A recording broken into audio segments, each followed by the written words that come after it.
is Democracy and Democratic Governance by the speaker K. Annamalai. Privileged to have Mr. K. Annamalai, a well-known former Indian Police Service officer and presently Tamil Nadu State President of the Bharatiya Janata Party, who will share his insights on today's topic. Vanakkam, sir. The topic for discussion is democracy and democratic governance, and the session will be moderated by Shri Jaideep Shenoy. Dr. Jaideep Shenoy is the lead in corporate communication at Mangalore International Airport and a former assistant editor at the Times of India. From a perspective, if you look at the way things normally progress in politics, a person becomes a leader after a very long struggle.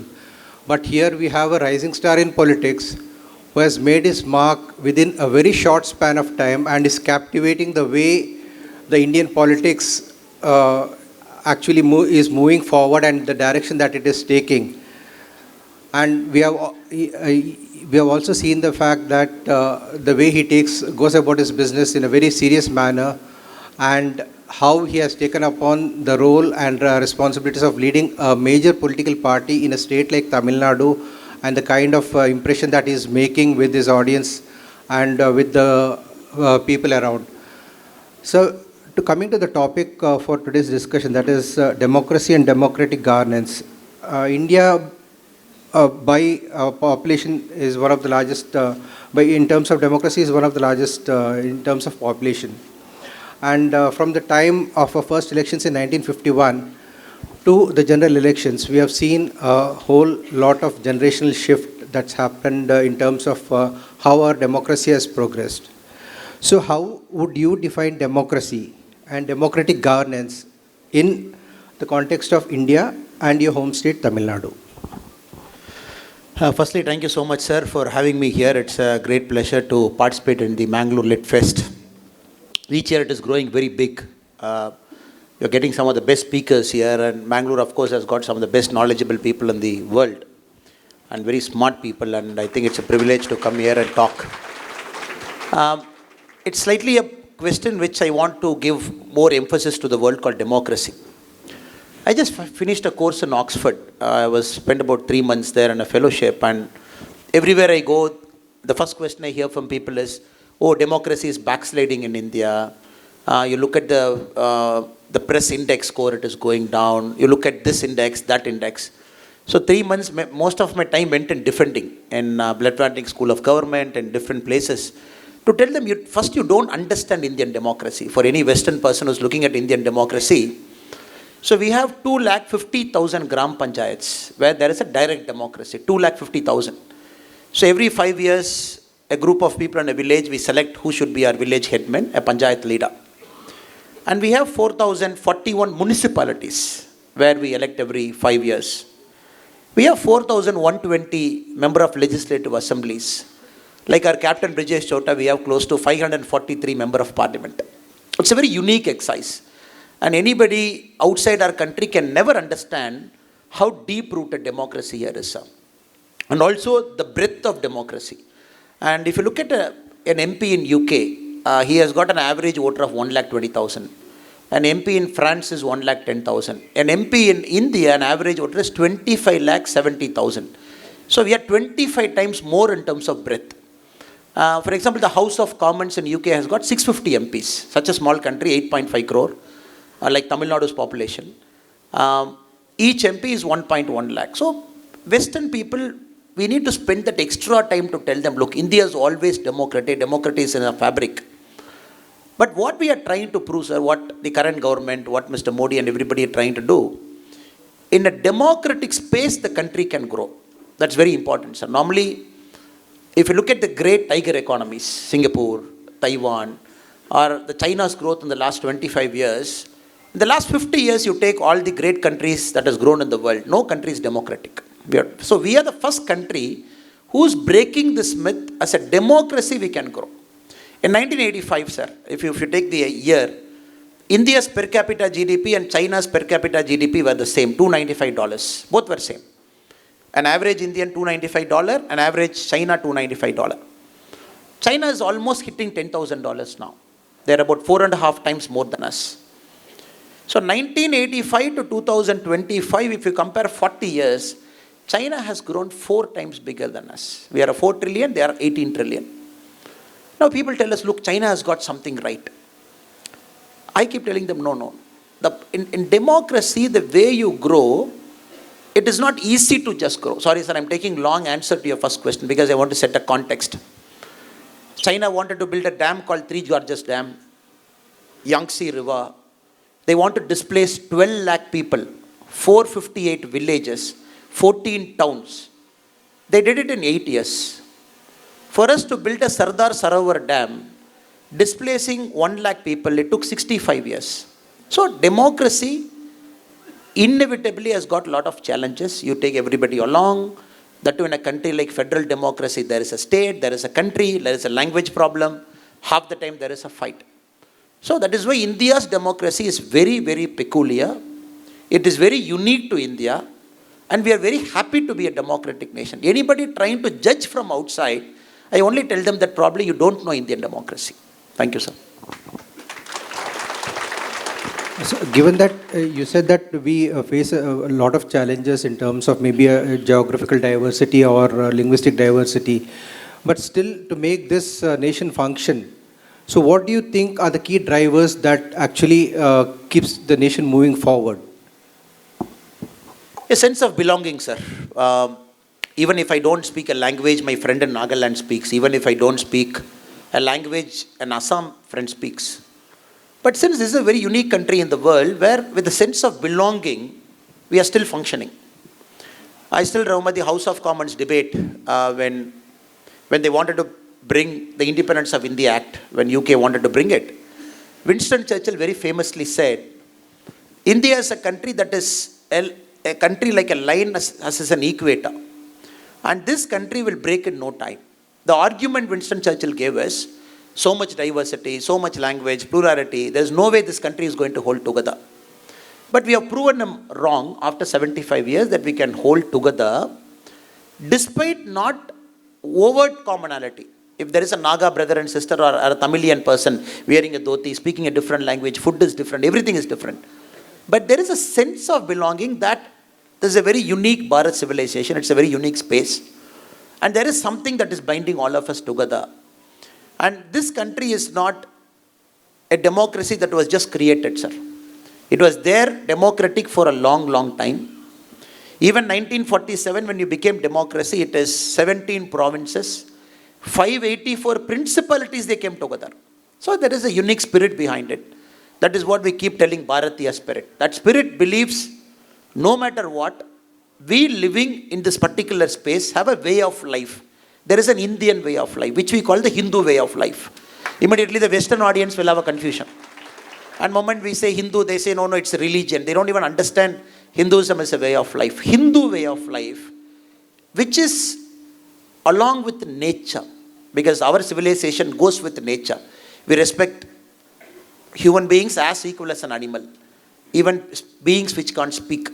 So this is the uniqueness about our country that keeps the democracy ticking, sir. Number two, and this country always finds a way to overcome a challenge. When there is an emergency for 18 months, this country will find a way to overcome it. And people will come together. When there is Mahatma Gandhi, people will come together. Jai Prakash Narayan ji, people will come together. Atal Bihari Vajpayee, people will come together. When there is Narendra Modi, people will come together. They could be from some state, some language they'll speak. No connection to some state, but people will march behind them. So in India, this kind of movements, what happened in 2014, Mr. Narendra Modi's election is not an election, sir. It is a movement. The whole of country participated in a movement like the Dandi March. They said, we need a change. We need a powerful person who can take the country forward with a vision. It's a movement. It happened in a democratic process. It did not happen like anything. It happened in a democratic process. So leaders will come, sir. Every 20 years we get some Purushottama, some Mahatma from part of this country who will keep uniting us by a common motto, keep taking us forward. So when you say a movement, democracy is also about, the simple fact of democracy, it's a game of numbers. So do you think that in the current setup, since numbers rule, we have an idea that since I have the numbers, it's either my way or the highway. So is that the kind of feeling that we get when you look at the way things are moving in the larger context? So I think the current Prime Minister has broken that norm. Meaning, normally it is a numbers game. I still remember when the state to which I belong, DMK, when they had 40 MPs in 2004, in 10 years they almost had 14 ministers from one state with 40 MP. They had lot of power portfolios with them, surface transport, telecommunication, chemicals and fertilizers. They said, look, I have numbers, give me this. Or some party like Mamata Banerjee from West Bengal, she said, I have numbers, give me railways. Or somebody said, I have 20 MPs, you give me this. So I keep telling this in Tamil, it was like a human body was divided like how a butcher divides an animal. Somebody said, I have 20 MPs, give me liver. Somebody said, I have 15 MPs, give me heart. Somebody said, I have 9 MPs, give me on leg, give me on hand. So we saw a country that was completely dysfunctional. And the first thing those people thought is, okay, what can I do for my state? The railway minister's first job was to open a railway station in their hometown. The aviation minister's first job was to open an airport in their hometown. But Modi ji has disproven this theory in 2014. First time in Indian democracy we are seeing that even a state like Tamil Nadu was not contributing much in terms of MP, 2014 and 19, even in 2024. But Tamil Nadu per capita you compare, it almost got 10 years 11 lakh crore, which is equivalent to any state what it should get. Karnataka gave 25 MPs, now it gave 18, 19 MPs. So first time we saw a government that started treating everybody equally, be it a distant part of Nagaland, be it Tamil Nadu, be it Punjab. First time we saw a government that said, look, everybody is important, everything is important. We value you giving us more MP. At the same time, we will make sure wherever the development needs have to go, we will not just look at numbers as a game. That is very important. That is why they say the route through Delhi always goes through UP. Because it has got 80 MPs, such a big state, and they decide more prime ministers from that. So Modi ji has broken it not once, not twice, for the third time. That everybody will have a sense of belonging, that it is not a numbers-based game. Because if you look at things, and any of my Western friend tells me that Indian democracy is dysfunctional, I keep telling them, look, we have 64 crore voters who voted. 90 crore voters were there, 64 crore voters voted. That percentage is 66.1%. America, the recently concluded the election where Trump won, the total voting was 63.8%. UK, where the economist and everybody keeps talking about Indian democracy, in the last elections, 59.8. That is the participation. The major economy, the highest participation happened in Germany, which is 76%. So India, among the democratic countries, we are number 4 in terms of voter participation. Very high, sir. America around 63.8, England at 59, we are at 66.1. Germany is at 76. So this country is not only big, but people participate. That is very important, sir. If you look at UK, in the 2023-4, the just completed elections, the voting percentage dropped down by 7% to previous 2019. 7% drop. Because people said, look, unstable government, you have changed 3 prime ministers, I will not trust you, why should I come and vote? No motivation. But in India, we have proven such a big country with language, dialect, everything different. Still the participation is number 4 in the world. That is why I keep telling it's a thriving democracy. Though it's a numbers game, though it's a numbers that still decide, but being Mr. Modi there sitting in Delhi, he's looking at the whole landscape very differently. That gives a lot of encouragement to states like Tamil Nadu or a Punjab or a Nagaland or an Assam or a Jammu and Kashmir. So is this a fact that numbers, even though they are important, the fact that we have a prime minister who looks at the entire India as one makes our democracy more vibrant and thriving? So what happened, sir? I still believe a former UN Secretary General, there was one Boutros Ghali, he made a very famous statement. He said, poverty anywhere is a threat to prosperity everywhere. So poverty anywhere is a threat to prosperity anywhere. If we get into this mode of development which is urban centric, or regions which has given me 20 MPs or 25 MPs, more money will go there. If we get into that mode, what will happen, sir? One part or the other states will start rebelling. Because DMK till 1963 They wanted Tamil Nadu to be away from country. Till 13th Amendment came, DMK felt Tamil Nadu should be a separate country, should not be a part of India. Till 1963, when Government of India brought the 13th Amendment and said any political party that is talking of secession, you will lose your right to contest election, then DMK said, no, we will exist within India, but still we have problem. So that is the current template they operate. So Punjab is also the same, Northeast was same, sir. So I believe unless we have a holistic model in democracy, which we don't very parochially look at how Congress was looking for 10 years. If you look at the growth pattern of Congress 10 years, very clearly you can plot out more MPs, more money, less MPs, no money. That will only create a breaking India force. So I think Modi ji is looking at it very differently, more money to states, and anybody who keeps telling me the government is getting centralized, they have to understand when Modi ji took over as India's Prime Minister, the money that was coming to the state was 32% of the total collection. Now after Modi ji became the Prime Minister, it is 42%. The next Finance Commission report is due in December 2025. It might be more than 42%.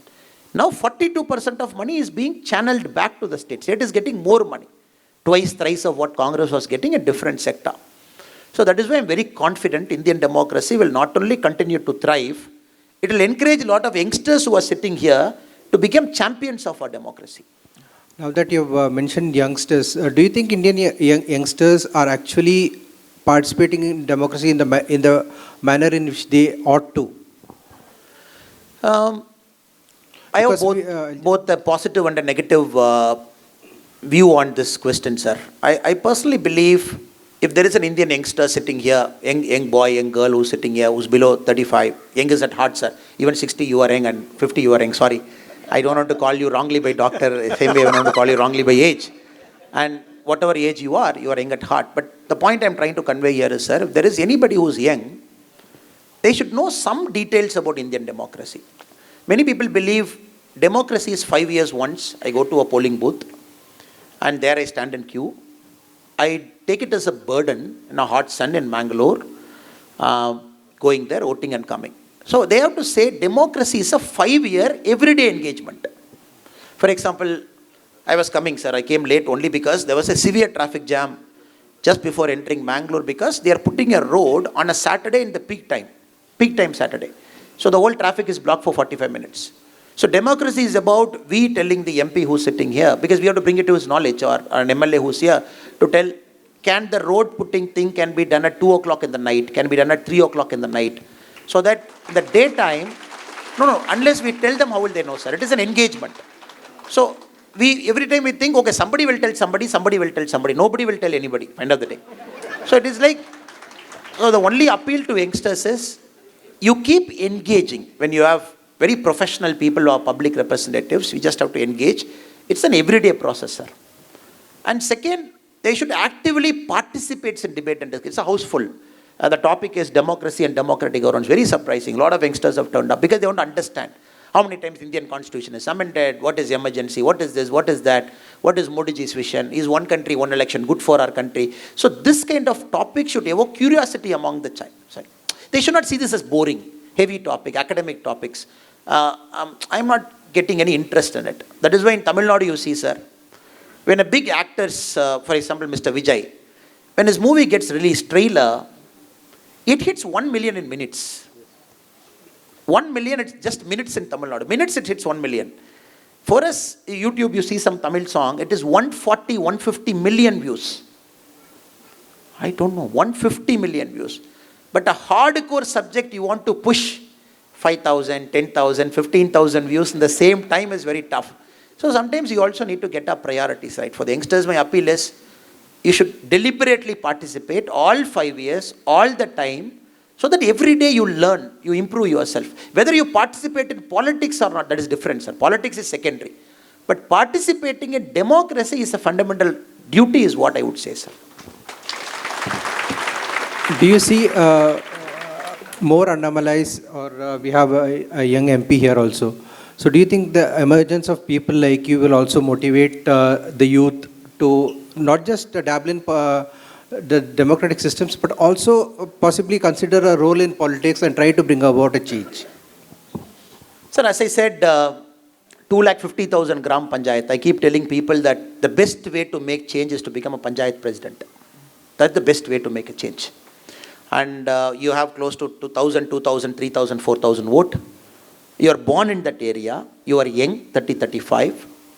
You need not give 24/7. For example, the captain, the MP who's our MP in Bangalore has to give lot of his time. Every day is available. Delhi, session, half the time here, party work, Bangalore. So a panchayat president is not called anywhere, sir. He's only there. And 90% of panchayat money is directly getting into their account now, which the new, after the 1991 Act.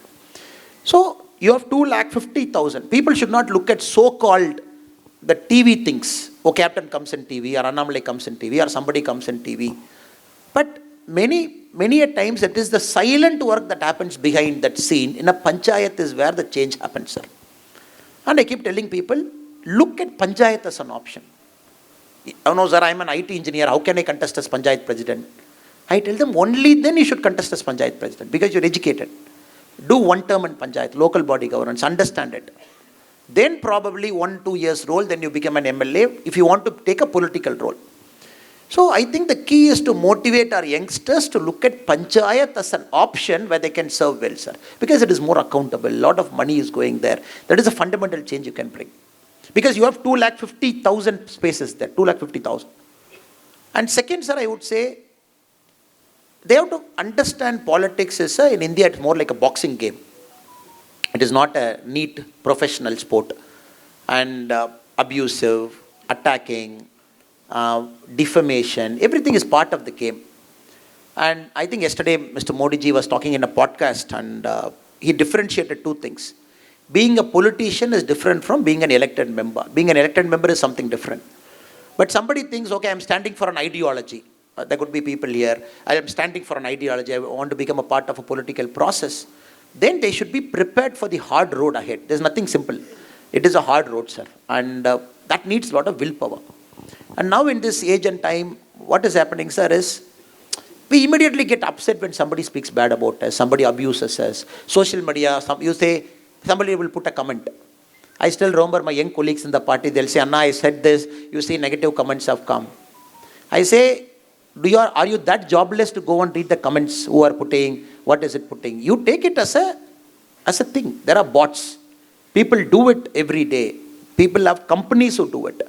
So youngsters have to keep a very clear mind, sir. Very important in politics. And they have to look at very long, not short. 10 years, 20 years, 30 years. Because Modi ji, if you look at it, till the age of 51, he was not even a panchayat president. But he kept the vision long. Pracharak, 35, he became Gujarat organizing secretary. 16 years later, at the age of 51, he became chief minister. Then 64, he became the prime minister. Now he's on. So the Modi ji's best time is after 60. That is his best time. And now youngsters have this problem where everything needs to happen very young. And they have to be patient, long-term view. Moment I think they have this in mind, I think they should be okay, sir. India recently welcomed the first child of the beta generation. So do you think the country is ready for the transition from maybe the millennials, from the Gen Z to Gen Alpha? So are we ready for this entire transitional shift that's happening in terms of our demography, in terms of our demographic dividend? I'm happy you asked this question, sir, because India is going through a very unique demographic shift which no country in the world has seen. The Americans post-World War II, they saw a baby boomer generation which drove the economy like anything. India, multiple things are happening at multiple levels at the same time, which no country has gone through, sir. We have the largest number of Gen Z in the world here. And when somebody says you go to work on a Sunday, people get angry. When somebody says you go to work more than 8 hours, people get angry. Rightfully so, that individual opinion, sir. So social media, you see, no. L&T chairman is right, Mr. Subramaniam. Sunday, whether you will sit at home, watch your husband or wife, what are you doing at home, come and work. And L&T had to officially issue a statement yesterday because it's a Gen Z which is driving the internet and social media. That is one side. Other side, India is also going to have the largest number of people above the age of 60 in the next 15 years. It's a graying population also, though we are young. But Tamil Nadu is not young, sir. We have just crossed the demographic dividend. We just finished it. BR is entering into it. So we are just graying. We are becoming slightly an older state. Simultaneously, you are having the largest young population. Simultaneously, you are going to have the largest old population. So both their thinkings are very different, sir. Simultaneously, you are having the largest middle class in the world, which we are calling the name called neo-middle class, emerging middle class, probably $3,500 per annum there. So you have the simultaneous rise of middle class, simultaneous largest number of Gen Z, next 15 years, largest number of old people possibly in the world. So this is a challenge for any country, sir. Any country in the world is a challenge. Because the old people, our mothers and fathers, their needs are completely different. All they want is a good park to walk, clean air, a good health thing, public transport. Gen Z needs a stable working hour, 8 hours, social life, not too much Saturday, Sunday kind of work. Middle class wants to become more richer. They want to work more. So it's a challenge, like you said, the policies that we bring. That is why you see Modi ji goes in a podcast also, because there is Gen Z. Modi ji does traditional politics also. There are people like you and me. At 73, he is straddling all three. He's here, next day he's here, next day he's there. So that Gen Z is saying, oh, Modi ji belongs to me. People like you and see, oh, Modi ji belongs to me. He's the only political leader probably in the world who's straddling. So I hope and pray that he completely knows where exactly the country is heading and individual needs of this generation, sir. So, what role do political parties play in actually promoting democratic systems and democratic governance? So, is it their role to drive it, or is it everyone's business to be a part of it? Sir, any of my friend who is here, whenever they make a tour to Tamil Nadu, they come to Chennai, my only request to them is they should take a 90-kilometer tour towards Kanchipuram. There is a place called Uttaramerur in Kanchipuram. There is a place called Uttaramerur. And the reason I'm mentioning this place, Uttaramerur, is 1,250 years back, 1,250 years back, Parantanka Chola, in inscription, he mentioned what is a democracy, what is a village democracy, how a democracy should function. In an inscription around the temple. In that, very detailed he goes. In a village, how election should happen. What kind of people are eligible to contest in that election. What is a sin in a democracy. When you make a mistake after getting elected, how will people recall you back? This is 1,250 years back. In Uttaramerur, it is there. So I believe democracy, end of the day, is more a local collective thing, sir. Political parties are there. Political parties might think short term, might think long term, might be a combination of both.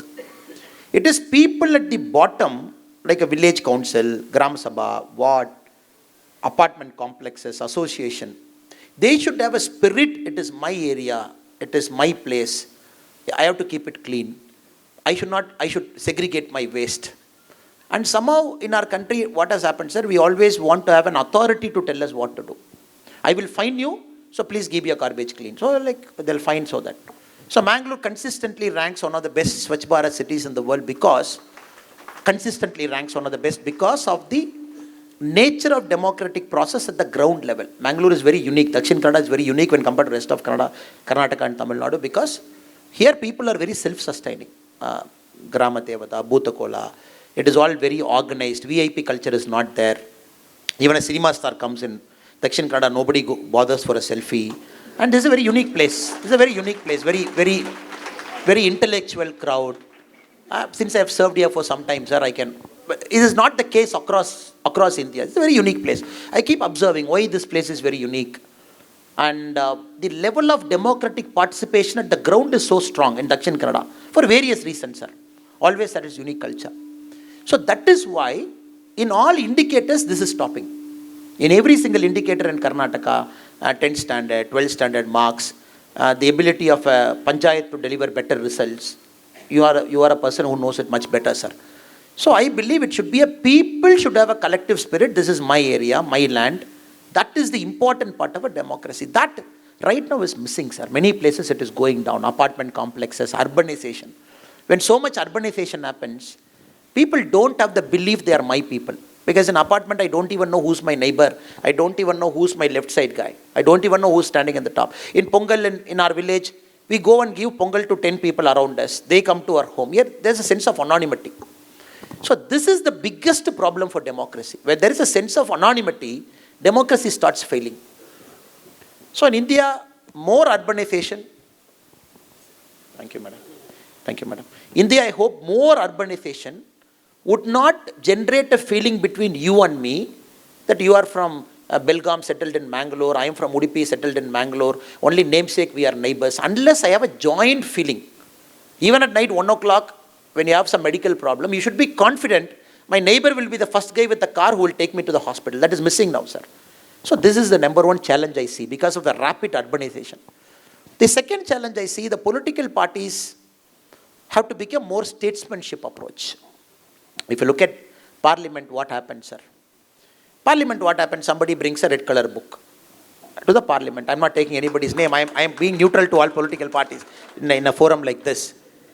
And half the time it is like this country is backsliding, democracy is bad, constitution is bad.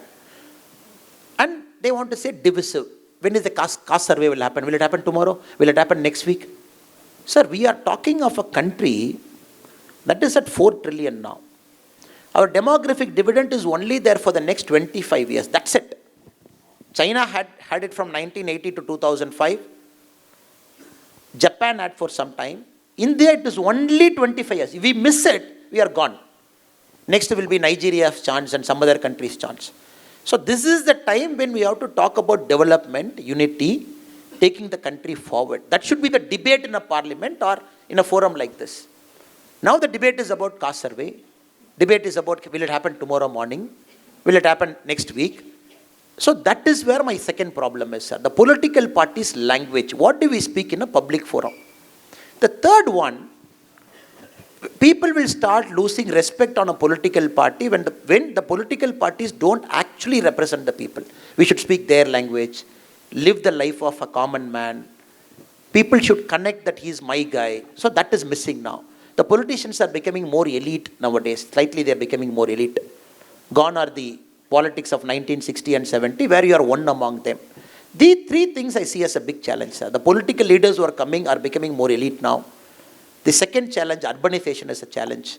Next, the conversation in politics is not reflecting the ground reality.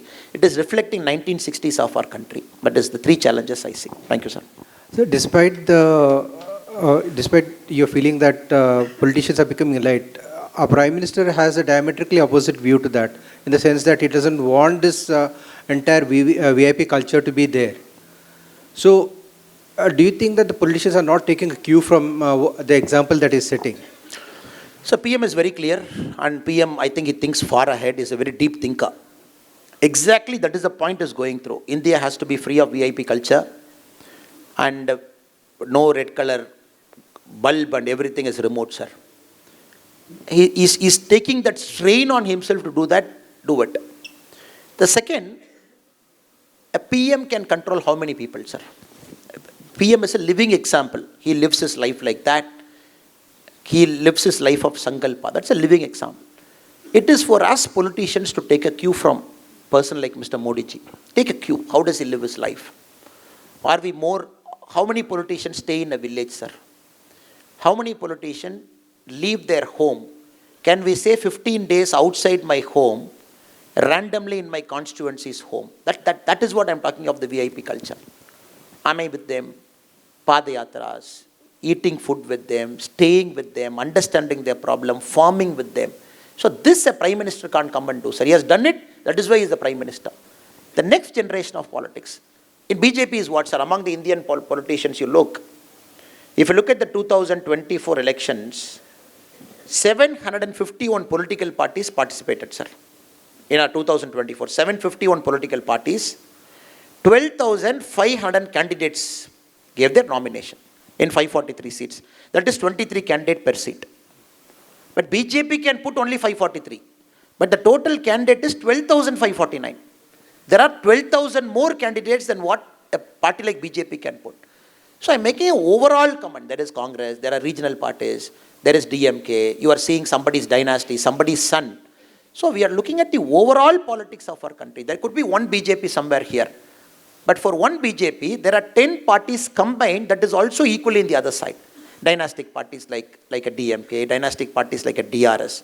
So overall, for every of us to keep democracy alive and kicking, it is important the elite culture should not come in, and Modi ji is a prime living example of how to lead a democratic life. You made a reference to you having served here in the past as an IPS officer. Predominantly, you served in this part. So, how much of that has been an inspiration to what you have been doing now and where you are right now? Sir, I think every place that you live, you take a part of it with you, and you leave a part of you with them. So that is how life is always. And for me, this part, Dakshin Kannada, Udupi, Mangalore, Chikmagalur, this specific part, as I said, it's deeply democratic, and VIP culture is very less. And people question authority. People don't mind questioning authority. People just question authority, not like other parts of Karnataka. So that always makes you to keep humble. So you always stay humble, even powers and everything is with you. And more importantly, sir, this is a place where everybody is a high achiever in different fields, art, culture, professorship, everywhere there is a high achiever. So you're living in a high achievement space. This whole place is a high achievement space.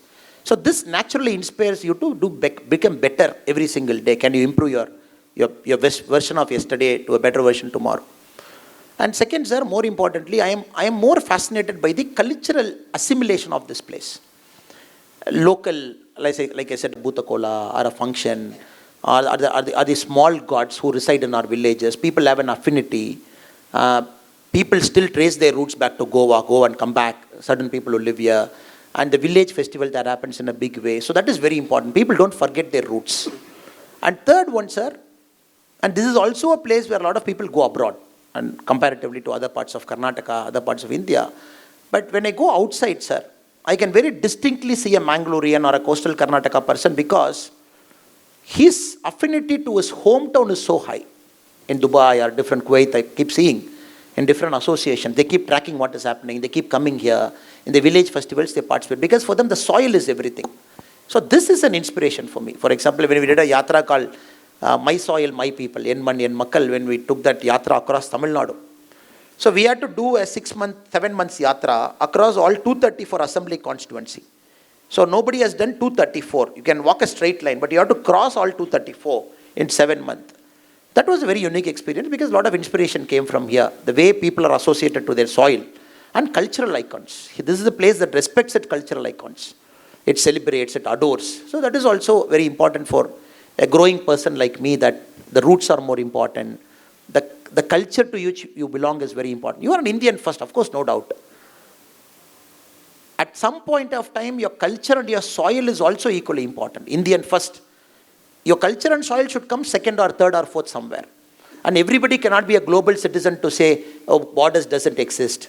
I am comfortable in America also, comfortable in London also, comfortable in Delhi also. That will not work, sir. You're an Indian first. At the same time, your culture and your soil should also find a prominence there. So that Dakshin Kannada keeps doing it. On a level, there is a general perception that despite all the political differences and everything, at some level, adjustment politics also keeps happening. So, is this a view that you subscribe to, say, in the sense that I oppose you on the face of it, but at some point, because of our various business dealings or because of some other dealings, we come together? So politics is essentially the art of compromising, sir. And no politics happens in a straight line, and politics is always an art of compromise. Mahatma Gandhi got independence only by compromise, and he never said, non-cooperation movement, something happened, he said, I'm calling back. Quit India movement, he said, I'm going to handle it like this. I am also going to treat the British with respect, at the same time I'm going to do this. I'm willing for a negotiation by attending roundtable conference in London, at the same time I'll oppose this. Netaji Subhash Chandra Bose is also a classic example. People say Subhash Chandra Bose is a very hardline guy. No, sir. He is a great, masterful tactician. I'm just hoping and praying a good movie will come on Subhash Chandra Bose ji very soon, because the youngsters get connected more with movies than with the book. To show he was also essentially a person who was hard as well as soft. So politics is essentially compromise. And let us take Modi ji as an example, sir. Let us take Article 370 as an example. 2014, we got a majority. Modi ji did not remove 370. And everybody is like, no, no, every manifesto, every time BJP will say we will remove 370. Now you got majority. Why you did not do? When did we remove 370, sir? We removed 370 in August 2019, right after the first 5-year election got over, 2019 starting. But to remove to 370, you had to have an alliance with Madam Mufti. You have to become a part of the government. So you started there. In a long process of democracy, you ended here. So I keep telling my people also, if BJP was not part of the Jammu and Kashmir government at one point of time, possibly 370 would not have happened. Removal would not have happened. So there is a time and place for everything. Sometimes the nature creates that condition. You just have to wait. Because knowing Modi ji, this party, Jansangh, last our first leader, Shyam Prasad Mukherjee, 50s, waited every single time. Look at Vajpayee ji, sir. Vajpayee ji had so many alliance partners. Jayalalitha madam walked out. She said, I am walking out. Government fell. That too an opposite party like DMK. Tamil Nadu, DMK and BJP are like North Pole and South Pole kind of party. DMK was part of our alliance for 5 years, 99 to 2004. And when people ask, oh, you are part of, what is the difference between BJP and DMK? Both of you are part of an alliance at some point of time. With the due respect to Vajpayee ji, what he must have thought is, let me show to this world what a BJP government can be in 5 years. Because till then it was only a Congress government, or a Janata government, a mostly Congress government, or a Congress supported government. So a person like Atal Bihari Vajpayee ji has to patient, tolerant, take everybody along, such a big group, run it for 5 years. Only then Indian people knew, oh, BJP government is different. They are non-corrupt. They put development first. That made Modi ji to come to power. If Vajpayee ji did not form a government for 5 years, if Vajpayee said, no, no, politics is straight line. I don't want your 14 MPs, get out. Probably India might not have seen what a BJP government is. I keep telling them, for a youngster like me, that is also a lesson, though I don't compromise much. But it is also a lesson I'm trying to learn. Sometimes you, in boxing also, sir, you take a back foot because your front foot punch comes stronger. Because you can't always be in the front foot. So I am also learning it. I am not a big compromiser myself, but I am trying where it needs take a back foot. Because in the long-term perspective, for the nation, for the state, sometimes putting your head down is actually not a wrong thing. And Vajpayee ji put his head down. Only then he was able to give 5 years, sir. Now we are enjoying the fruits of Modi ji for 10 years and many, many years to come. Okay, before I throw the floor open to the audience for questions, one personal question to you, Mr. Annamalai. When will we see you back wearing your footwear?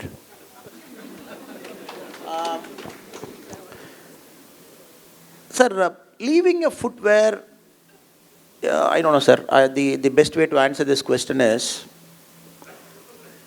I think as a politician, you get triggered by many things. Because you see so many things, you're not supposed to hear so many things. At many a times, you feel helpless. As a cop, at least you can do something to help people. So many a time you work within a system, you're also frustrated. Sometimes first gear, sometimes fifth gear, sometimes reverse gear. You put all kinds of gear, you drive a vehicle. But this Anna University thing, it really affected me personally, sir. Why it affected me? Because every day, other day a friend was saying, oh, you removed your chapel, you have beaten yourself, don't you think it is right? Because every day one rape or the other happens, every day one murder happens, every day molestation happens. If you start beating yourself for every rape, then where is the course? Don't you think you are emotional? He asked me this question. I said, look, I agree with you. In a country like India, such a big population, crimes do happen. Any crime, offense against a woman is shameful, it is bad. But many a time you are always in the reactive side. After it happens, you go and arrest the accused. Sometimes you can create a safe place. But what happened in Anna University is, this is a student right inside Anna University, in the campus, sir. In the campus, that is 2 kilometers from Raj Bhavan, 3 kilometers from CM's house. Possibly there is the only space the girl could have felt comfortable. Oh, my college, my space, my compound wall. Who is she walking with? with whom she is talking is not my business. That is her private life. 23rd of December 2024, a person enters Anna University, goes inside, all the CCTV cameras are off, molests this child, girl, walks out brazenly. 2 days later, FIR gets filed. Because the girl did not make a single mistake, sir. She is in her safe space, inside her university, not in the street also. Not at night 12 o'clock, at 8 o'clock in the evening. Then the worst part, the FIR gets leaked next day. FIR, whatever is there, it is there online. You know the girl's name, you know the girl's father's name, you know the address, you know the girl's mobile number. Every single thing, whole of Tamil Nadu knows. Whole FIR is leaked. My anger is, the system has failed. Political parties can fail, sir. Every 5 years there is a change.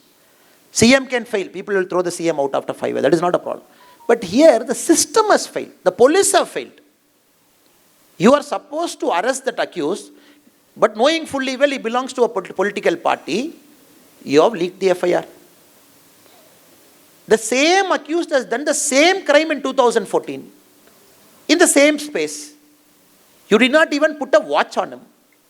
This fellow brazenly, he commits 18 more offences. Not molestation, 18 other different offences. First being a molestation. Again, 20th offence he does this. So where is your record? Where is the Tanedar? Where is your station rowdy register? Third, you do so much drama because he belongs to a ruling party. So my act was an act of desperation to tell to Tamil Nadu public, wake up. Wake up. Here, system has failed. You and me can say to our daughter, please study well, go to NIT Surathkal, please study well, go to whatever college in Mangalore. But what happens in NIT Surathkal is not your control and my control, sir. So as a parent, I can take my child to NIT Suratkal's gate. The system has to take care inside. Here, the system has failed. That is where my anger is coming. So now I believe whatever I did is an act of penance. In deep rural villages, people do it. And punishing yourself is an extreme form of penance is my thing. So I've left my chapel. So my thing is very clear. This ruling party has to go. Next party has to come. Systemic reforms have to come in. Tamil Nadu has to change. It takes 1.5 years. It takes 7.5 years. I don't know. Whatever time it takes, I'm not going to wear my chapel, sir. I hope it gets soon.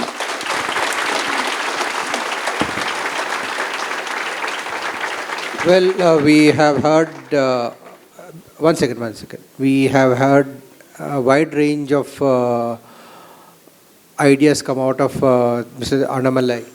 And he has also very clearly said that he is here in the game for a long run and that is not looking at a short-term approach to be where he needs to be.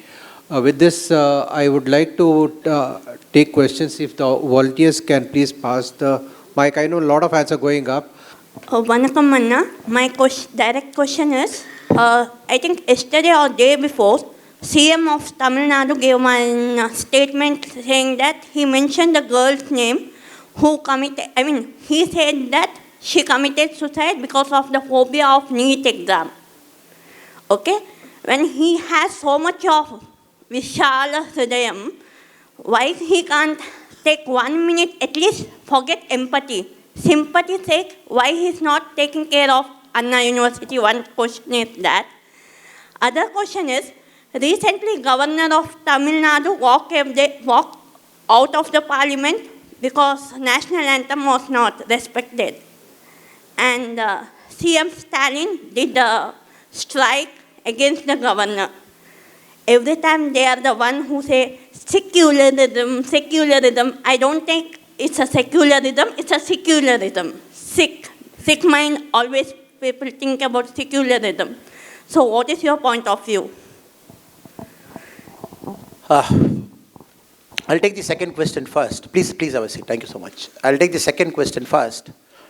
Tamil Nadu is a very deeply emotional state, and I always keep telling, in Tamil Nadu to do politics, you got to operate with heart, not with mind. And it's a mind that connects more because it's a state which respects heroes, adores them, and people do, for some leaders, birthdays, people put goat's blood, milk, and even I was surprised initially why all these things happen. Until it happened to me at a point of time. After the Coimbatore elections, loss of mine, 2-3 cadres cut their fingers and threw it off. They just cut their fingers and threw it off. Then people shaved their head, people took their thing, and people walked barefooted. I felt so bad, so embarrassed. And I shouted at somebody, I told this is not done, this is unfair. And cutting your finger, I think, till I die, that will be in my heart that somebody has cut a finger. And probably he has got a wife, he has got a son, and he's going to live without a finger in his hand. It's a very emotional state.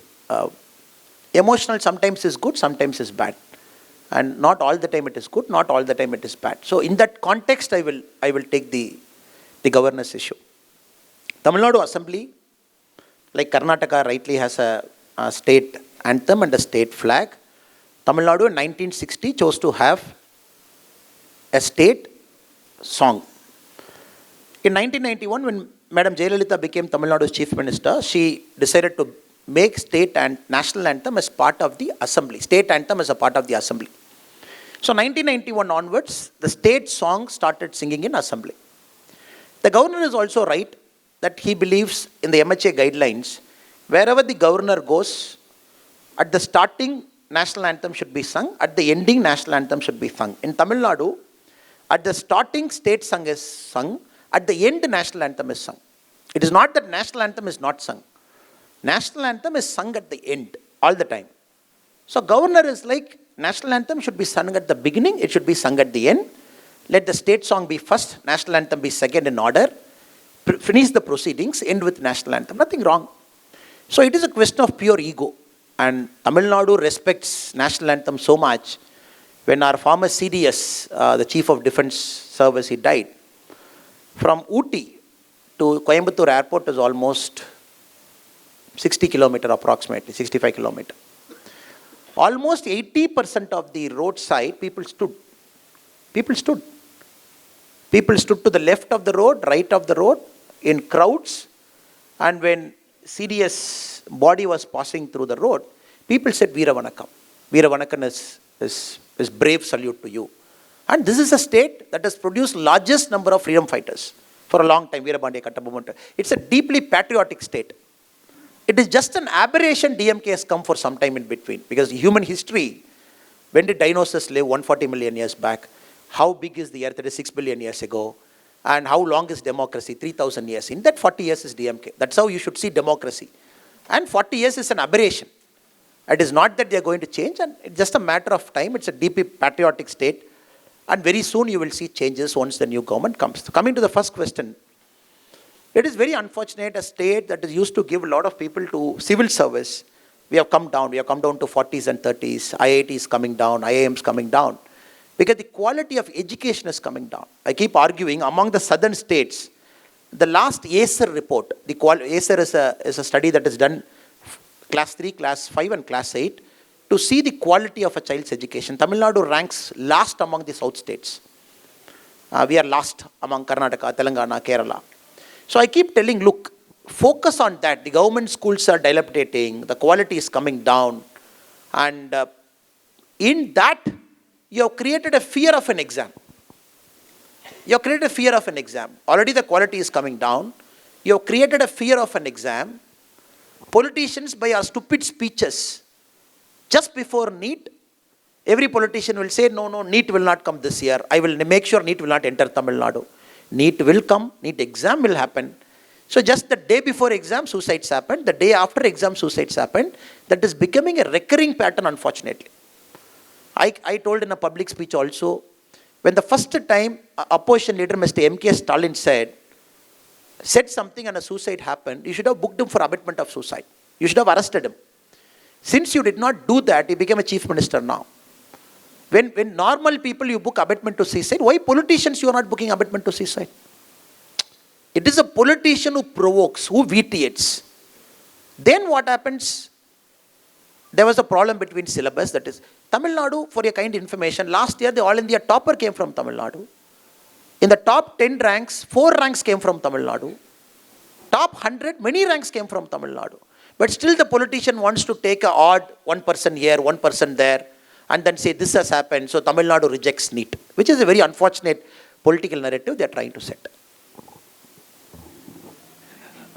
Namaskara and Vanakkam, sir. Here, on your left. First of all, my name is Prajwal, and my biggest pranams to you for perfectly balancing out the intricate interplay between dharma and politics, sir.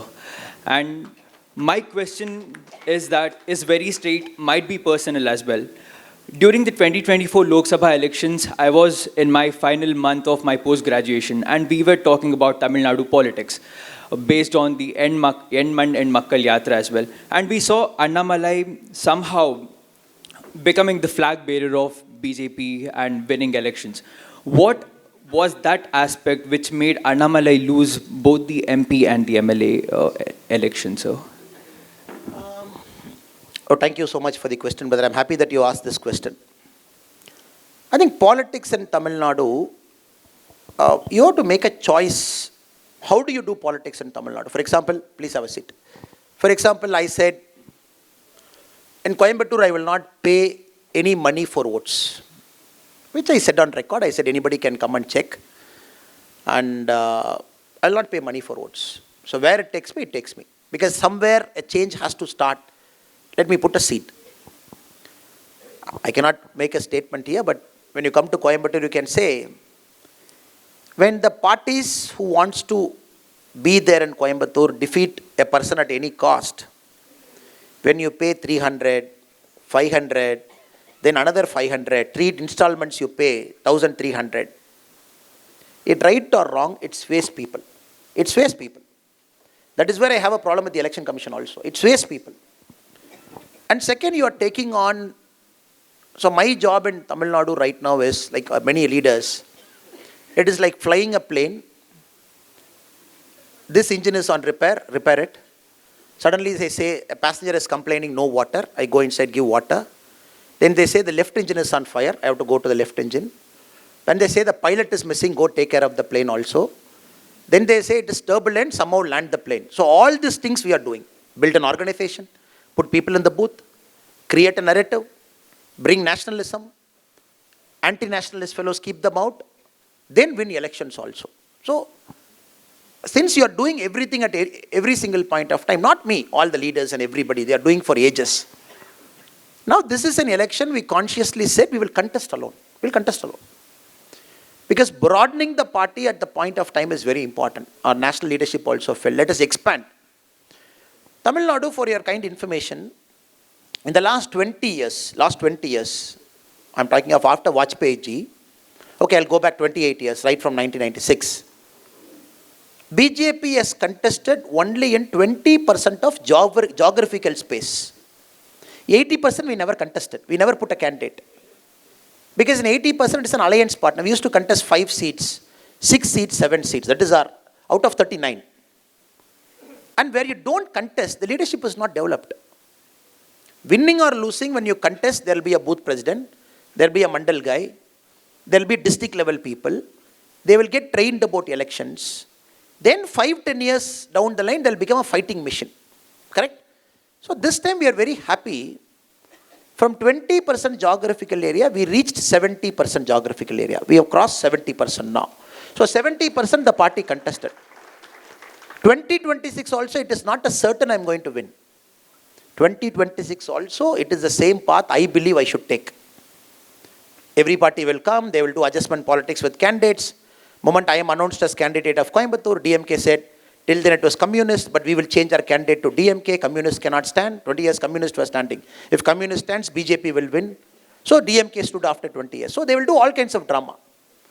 But I keep telling people, we need only 5 years in Tamil Nadu. Whenever we get that 5 years, we will change Tamil Nadu.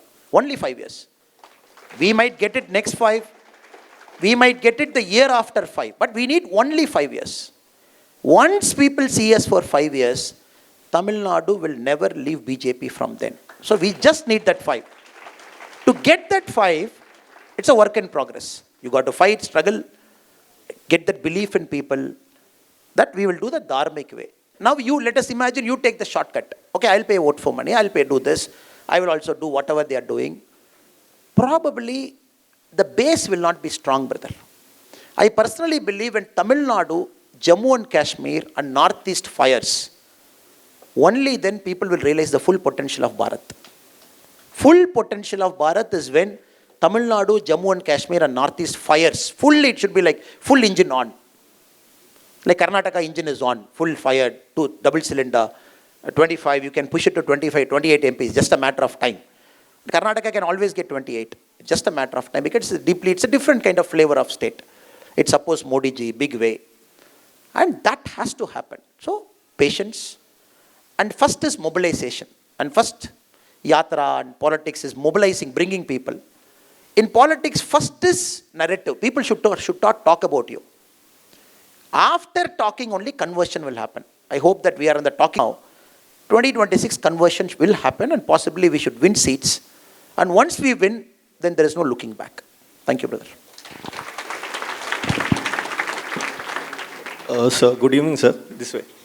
Sir, I have a question. Regarding the Hindi as a national language, which has been a burning issue since many years, since the BJP government has come to power. So recently, we all know that in the media, different media networks, that what cricketer Ashwin has told, that it is not a national language, it is just a language to speak with different people. To which you have told that it is a link language as well as it is a language of convenience.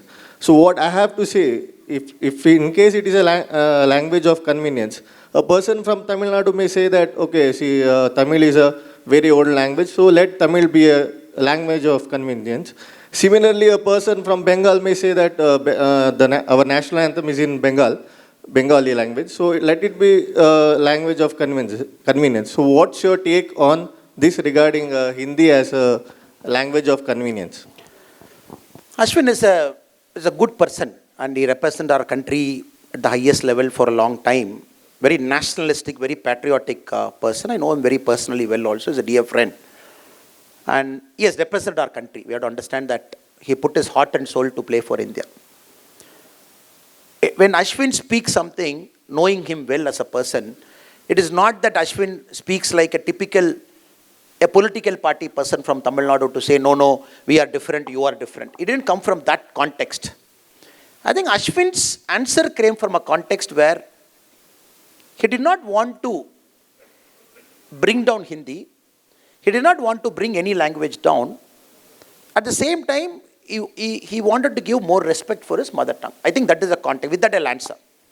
Because normally when we see in the TV of somebody speaking something, without context, we might understand something. So Ashwin is a highly patriotic, a person who represents our nation at the highest level. Last year in Kashi Tamil Sangamam is, the Prime Minister does this every year, where a group of Tamil people go to Kashi and PM comes and then they travel around Kashi, get a flavor of a typical Varanasi culture. So PM introduced that technology. So everybody who was there, PM gave a earphone, Bhashini, using a software called Bhashini. PM's speech was getting real-time translated. All of us were wearing it. And that's the first time in India. A PM chose to give a tool to all the people who are there. And PM speaking in Hindi is being translated to Tamil with 1-2 second lag. After that, PM sir asked the feedback. How was the feedback and everything? We said that feedback is good, it's great, sir. This is what it is, improvement and everything. So we have to understand the mindset of our PM. The PM is very clear. As far as he is concerned, all languages of our country are national languages. That is the importance they are giving. It is not that Government of India says this is bigger, this is smaller, this is not right. Now the problem, you and me have to find a solution to this age-old problem. Now we have two options in front of us. I can take the mic and become like a DMK guy and say, anybody writing a LIC clerk will write a letter in Hindi. Some guy mistakenly will write one Hindi letter to Tamil person. It will be LIC lower division staff. For which CM will write a letter to PM. You are imposing Hindi in Tamil Nadu, I will not accept. If you find out who wrote that letter where, it will be an LIC second division clerk writing to an office correspondence. CM will be writing. That is one option we have.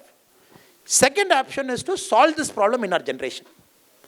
So I believe no language can be a common language of everybody over a point of time.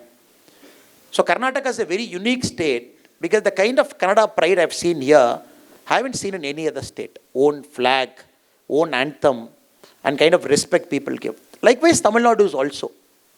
So, language of convenience when I come to Mangalore for me is Kannada. When I go to Delhi for me is Hindi. So, that is why PM in the new education policy, he has made a big shift to say, learn your mother tongue, learn your English, speak one Indian language. PM is not saying speak Hindi. In the 1968 first education policy, 1986 second education policy, Hindi was compulsory. Compulsory. Third language is Hindi. PM is saying, okay, you want to learn Hindi, learn Hindi. You want to learn Urdu, learn Urdu. Tamil, learn Tamil, Kannada. In Tamil Nadu, even that is opposed. All political parties don't want a three-language formula. We want a three-language formula. We are like, okay, Tamil we are learning, English we are learning. There are a lot of Kannadigas in Tamil Nadu. They want to learn Kannada, their children. A lot of Telugu people in Chennai, they want to learn Telugu. So that is the trend we are moving. Let us start learning new languages, but nothing should be out of force. Nothing should be out of force. Nobody can come and put something in my head to say you learn my language. That will never work in our country. So Ashwin came from that space to say, there is nothing called a national language. At the same time, let us respect our language. Unfortunately, in the media, it got blown out of proportion is my answer. We have already exceeded the time given to us, and I am very certain that every person in this audience would like to ask Annamalai a question. So before this will be the last question that we'll be throwing open to the audience. The gentleman has been standing there for quite some time. Audience, I'm extremely sorry. I know a lot of hands are still going up, but we need to stop it here. So that will be the last question for the gentleman in the white shirt.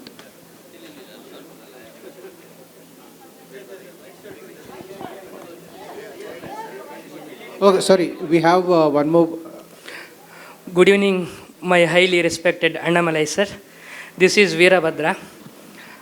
I am learning in UG first year degree at Alvast Educational Institution. I am over the moon to ask few words in front of you because when I was small kid, you visited our school for the visually impaired in Chikmagalur, but I had no opportunity to interact with you. But today I am very fortunate fellow, and I have been waited since 6th standard for this moment. I am so grateful to you. My question to you is that the term socialist, we cannot come across in the original constitution. Later, it has been added through the 42nd Constitutional Amendment Act. Could you please let us know about its impact on Indian democracy in future? So that's a Thank you, brother. Can you please sit down? Yeah. Thank you, Veerabhadra. Wherever you're comfortable in your chair. Wherever you're comfortable. Thank you. Thank you. Brother Veerabhadra, it's a great pleasure to kind of finally meet you. I think in Chikmagalur, I remember the school have come. Thank you so much. It's a long journey. Both of us are meeting after multiple years. You're studying in Alvas. I'm a farmer now. Thank you so much. It's a great privilege to answer your question. When the constitutional debate was happening, a senior member of the Constituent Assembly, in 1948, he said the terms socialist should be part of the preamble. Because the preamble till the 42nd Amendment was sovereign democratic republic. Madam Indira Gandhi, after the emergency she imposed on 25th June 1975, she brought the 42nd Amendment to add 2 words to the preamble. She said, sovereign, socialist, secular, democratic republic. She used 2 words she added, called secular and socialism. 1948, when somebody proposed to add socialist to the preamble then, I am only repeating Dr. B.R. Ambedkarji's answer, what he gave in 1948. He said, it is not right to add the word socialist to the preamble for the simple reason. The people of this country should choose the kind of economic condition they want to live. It could be socialism today, it could be something else tomorrow, it could be something 30 years down the line. It is not right in the Constituent Assembly to use socialist as the word and force people to operate in a certain way. This is B.R. Ambedkarji's answer, and people respected him, and people chose not to add the word socialist in the original preamble. Then Madam Indira Gandhi in 42nd Amendment chose to bring these two things, and which is very wrong for two reasons. One, our country, we lost a lot of growth in the initial 50 years only because we had a 5-year plan which was copied exactly from Russia, which was more a communist form of government. First 5 years we said the priority is industry, all money will go to industry. Second 5 year, the priority is irrigation, all money will go to irrigation. Third 5 year, the priority is public enterprise, all the money will go to public enterprise. So we basically killed the entrepreneurship spirit of our citizens. India as a country in 1730, if you look at the global GDP, our contribution was somewhere around 22%, 1730. For more reading, there is a person called Angus Madison from Cambridge. You Google and read his research. We had that much, 22% of the global GDP with us. So right now we are having something like 2.3, 2.4%. Because we killed the entrepreneurship spirit of this country for the first 50 years by bringing this 5-year plan where there is no zeal for a common man to do it. Then 1975 emergency, you want to bring socialism on top of preamble also, which we are living with that now, and which deliberate insertion into the parliament, which was against the wishes of Ambedkar. Now it is broken after 1991. The economic liberalization, the current Modi ji government, now it is broken. So nobody is telling you the resources are allocated, or license Raj system, government red tapeism. Of course it is still there, it's not completely gone. But Modi ji has made sure at least 80-90% is gone. So maybe once Veerabhadra passes out of Alwas and starts a company in the next 5 years, and you will see the remaining 10% will also go. So probably you will get into a country where the country will recognize you for your spirit. Thank you so much. And the final question. Great privilege. Thank you.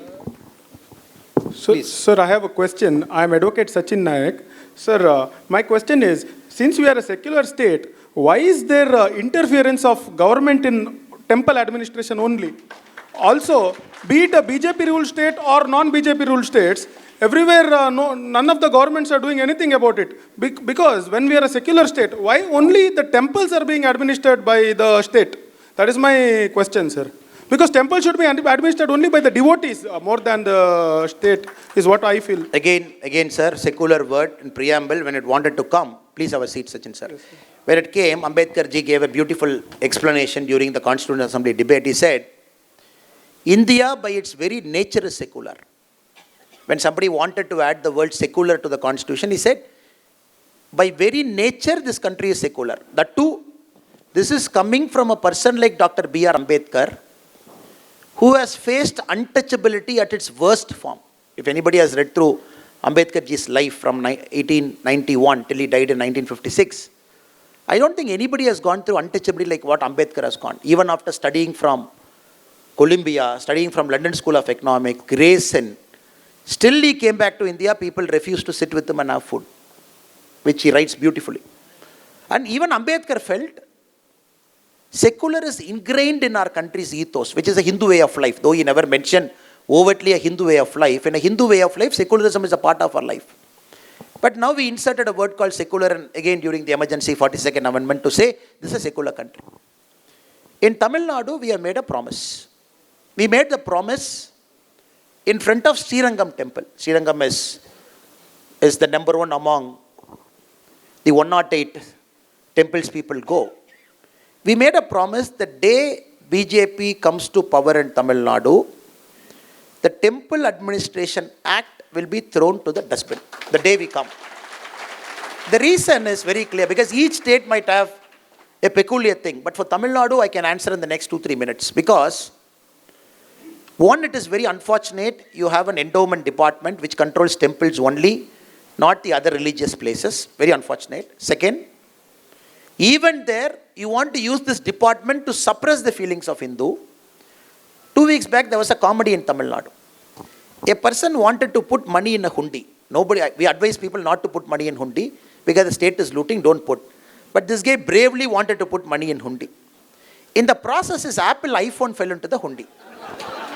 Then it became such a big ruckus. It became a political point. Then we said iPhone should be given free to him because it is his iPhone. The Tamil Nadu endowment minister said, no, it's Lord's property because anything falling in hundi is Lord's property. I will not give thing. Then we made a joke. Even you don't give the gold to Lord also. Lord's gold also you are stealing. So how will you give a cell phone? Do you know the solution it was arrived at? The temple administration said we will auction the cell phone after a week, last week. The first right will be given to the person who lost his cell phone. And that guy, same cell phone, he gave 10,000 rupees and took it back.